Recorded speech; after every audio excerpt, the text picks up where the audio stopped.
मी चालले आता रानात.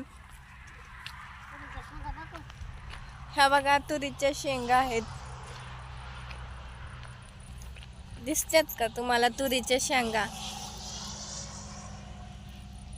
हे सगळ्या तुरीच्या शेंगा आहेत. आता आम्ही नेणार आहे ह्या तोडून.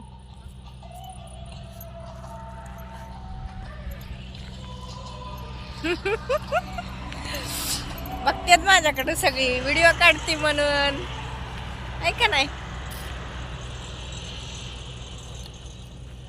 ती गेली बघा सगळी पुढं, माझ्या पुढं गेली सगळी. ही काय गहू लावलाय का? ही गहू लावलाय छोटा छोटा. मला तर माहित बी नाही गहू आहे म्हणून. अशी मज्जा असते बघा शहरातल्या पेक्षा. गावाकडं ताजं ताजं खायला मिळतं सगळं. शहरामध्ये विकत घेऊन खावं लागतं. नाराव कुरड कुरड बी आणली बघा मी सोबत.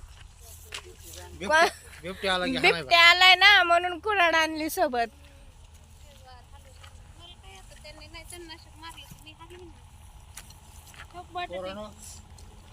कुठे ग बटाटे लावलेलं? बटाटे लावले? कुठं लावले बटाटे? घ्यायचे का कुठं? पाटील? ते काय हो करवत. आणि बटाटे पण लावले इथं शेतामध्ये. कुठे गेलं बटाट्याचं झाड? हो इथं बटाट्याचं झाड आहे. सोड सोड सोड हे मक्का आहे मक्का. सोड नाही. हा गहू आहे.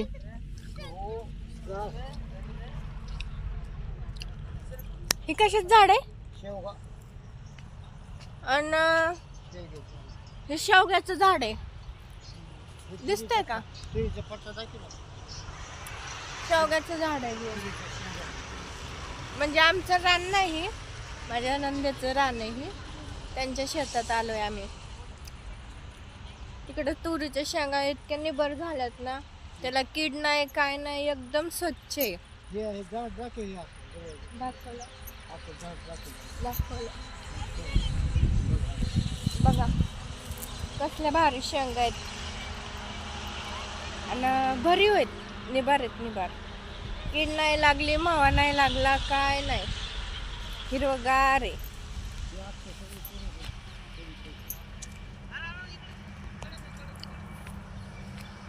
ही पट्टा दाखव समजा.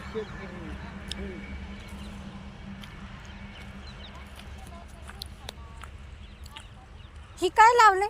मेथी. हे मेथी का? घास.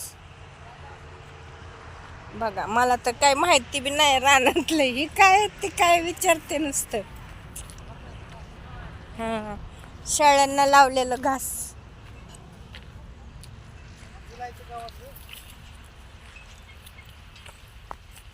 वीर कुठे? लय लांब आहे का वीर? वीर पण आहे पण लय लांब आहे.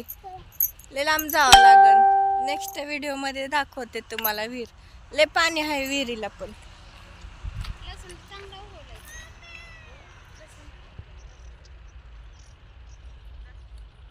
वारांनी पतंगी पण आणल्यात रानात उडवायला, पण वारच नाही. उन्हामुळं चमकत आहे, दिसत नाही. सगळीकडं तुरीच आहे. तुरी तुरी तुरी. तुरीची झाड आहे सगळी इथं. दिसतात का तुम्हाला? आणि हे कोण? भातचा. भातचा आहे बघा बघा. एकटा एकटा पेरू खातोय. मामीला पण म्हणतोय का तरी, मामी धरा तुम्ही पेरू खावा म्हणून. बघा भातचा किती प्रेम करतोय माझ्यावर, हाय का नाही? हा म्हणतोय अजून एकटा पेरू खाऊन. पोरांना घेऊन या ते कोण. त्यांचं चाललंय तिकडं शेतात काम चालू. समूह आहे त्यांच्याकडं. हा बारक पोरग्याला फवायला शिकवायचं म्हणून पुढे गेले सगळी जण. पण गार पाणी असल्यामुळं नको वाटते पोहायला.